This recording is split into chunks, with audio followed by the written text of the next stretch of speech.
ዛሬ ስለ ፋብሪዚዮ ሮማኖ እናወራለን። የዝውውር ዜና አሁን ላይ በጣም በጉጉት የሚጠበቅ ነገር ሆኗል። ስለ ዝውውር ዜናዎች ደግሞ ስናወራ ፋብሪዚዮ ሮማኖ ቀድሞ የሚመጣ ስም ሆኗል።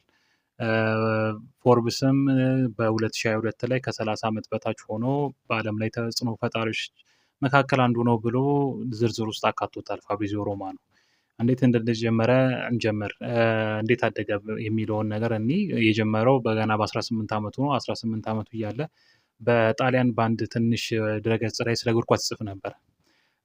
6 ወር ከሰራ በኋላ ግን አንድ የስልክ ጥሪ ደርሷል። ይህም ስልክ ጥሪ ከአንድ የጣሊያን የእግር ኳስ ወኪል ነው።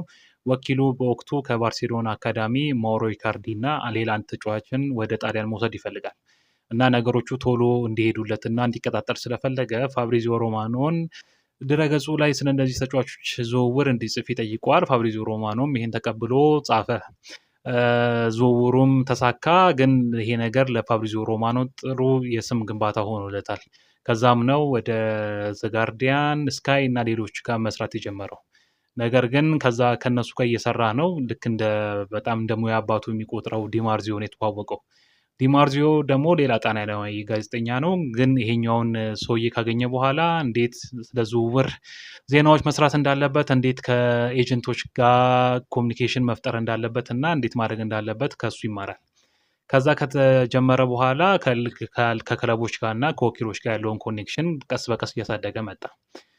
መጀመሪያ ግን ሲጠየቅ ፋብሪዚዮ ሮማኖ በአንድ ወቅት በጣም ከሰዎች ጋር በሰዎች ተአማኝነቱን ያሳደገበት ዝውውር ብሩኖ ፈርናንዴዝ ወደ ማንቸስተር ዩናይትድ ያደረገው ዝውውር እንደሆነ ተናግሯል።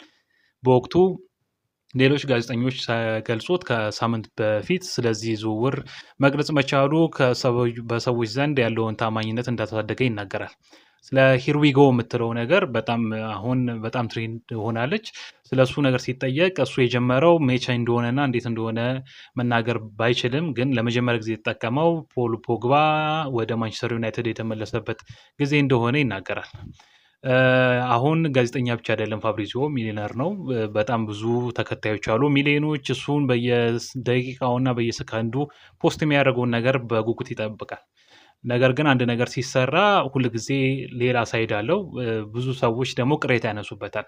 አሁን ለምሳሌ ቅሬታ የሚነሳበት ነገር አንድ ክለብ ለአንድ ተጫዋች ከፍተኛ ብር ማግኘት ከፈለገ ለፋብሪዚዮ ሮማኖ ይነግረውና ፋብሪዚዮ ሮማኖ ለዚህ ተጫዋች ብዙ ክለቦች ፍላጎት አላቸው እንዳለው አስመስሎ ሶሻል ሚዲያው ላይ ከለቀቀ የተጫዋቹ ዋጋ በጣም በከፍተኛ እንደሚጨምር ይናገራል።